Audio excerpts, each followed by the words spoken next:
What is up guys, welcome back for another video of Diablo 3. So in this video we are gonna talk about the Witch Doctor. This is the Helltooth set. If you saw my last video on Friday and you changed like 3 items, you got a completely different build. And you can go really high with this build because they buffed some weapons for it. So if you wanna go and if you want to play the Witch Doctor and you want to climb the leaderboard, then just follow this build and the build that I uploaded Friday. So you can farm your items, you can farm your ancient items, and you can just use this build with only 3 other items and you got a rank booster. Well, a leaderboard booster, whatever you want to call it. By the way, let's talk about this build. So, for this build, you want to have 5 pieces of the Helltooth and a Ring of Royal Grandeur in the Knight's Cube to get the 6 set bonus. This will give you the 6 set bonus. After casting Wall of Death, your pets will deal 4400% increased damage. So this is a huge buff. And the 4th set bonus, when you apply necrosis on enemies, you will get 60% damage reduction. And the 2nd set bonus will apply necrosis when you hit an enemy with your primary skill. You will apply necrosis. Monsters who are affected by necrosis will take 1500% more damage and are slowed. So that's great. Then we want to use the Mask of Jaron, because this will increase the damage of our pets. The more damage they do, the faster you can clear the Great Rift. But it is also possible that you have a Tasker and Theo which has very good state, so you want to put the worst item in your Knight's Cube and you want to use a Helltooth set item on the missing spot, perhaps gloves or for your helmet. For the belt, I'm using String of Ears. This will reduce damage from melee attacks, so that's pretty useful. For our braces, Lakumba's Ornament, this will give you reduced damage. The more stacks you have on Soul Harvest, this will make you very tanky. To get even more stacks, we are using Sacred Harvester. So now we can have 10 stacks, means 60% damage reduction. And for our mojo, we are now using Ukapia whatever Serpent. This will redirect 25% of the damage that you took to your zombie dogs. So it's something like an Unity Ring. For the necklace, we are using Traveler's Pledge. This still doesn't work without a Compass Rose, so you need both of them. This will reduce damage while moving, or it will increase your damage when you are standing still. For our other ring, we will be using Short Man's Finger. This will replace your big Gargantuan in 3 small ones, and they are all stronger than the first motherfucker, and the damage will be increased by 200% also. For the Knight's Cube, you want to use the Furnace to destroy the elites as fast as possible. Tasker and Theo or Mask of Jaron depends on the gears. Tasker and Theo will increase the speed and Mask of Jaron the damage. And as last, Ring of Royal Grandeur, because this will give you 1 set piece bonus. For our legendary gems, Esoteric Alteration, you know why, just for the toughness boost and the magic resist while below a certain amount of health. Then we want to use Bane of the Trapped. My mouse isn't working like usual. Bane of the Trapped for the damage. And this is the Witch Doctor legendary gem. You really need this. I only got it level 4 or level 0. I don't even know because my screen is really small right now. But anyway, you want to use that. So for the skills, yeah, you want to use Wall of Death, Consuming with Spirits. This will increase the damage of your pets because of the 6 set bonus. And it will also reduce damage. Piranha's Piranado, this will bring the monsters together and affected enemies will take 50% more damage because of the necrosis. Zombie Dogs, Leeching Beast or Lifelink, depends on if you are dying fast or if you can take some hits. I'm using this one.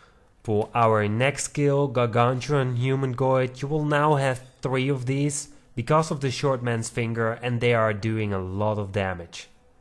Soul Harvest, Languish, you can have in total of 10 stacks because of our weapon. Each stack will give you 10% armor, 6% damage reduction and 3% intelligence. So this is a very tanky build and it will also buff your damage a little bit.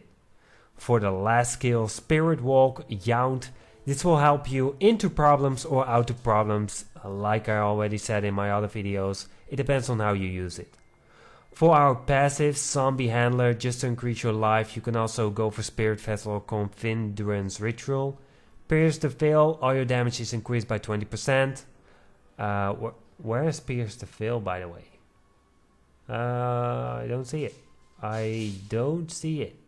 So yeah, I cut that a little bit because I couldn't find it, by the way. But you want to use Pierce the Veil. Then Jungle Fortitude, reduce all damage taken by you and your pets for 50%. And as last, Midnight Feast, the damage of your zombie dogs and Gargantuan is increased by 50%. For your Paragon points, movement speed a maximum of 25%, the rest in intelligence. For your offense, critical chance, attack speed, critical damage, cooldown reduction. For your defense, all resist, life, armor, life regen. And as last, utility, area damage, life per hit, and resource cost, what the fuck ever. So for the states on the gears, for your helmet, intelligence, vitality, critical chance. Shoulders, intelligence, vitality, gargantuan damage, area damage. For your necklace, cold damage, critical chance, critical damage. For your gloves, critical chance, there we go, critical chance, critical damage, area damage, attack speed. For your chest, gargantuan damage, intelligence, vitality. For your, we already talked about the gloves, right? Yeah, we already did. I'm not sure. Anyway, did I already? Yeah, I did.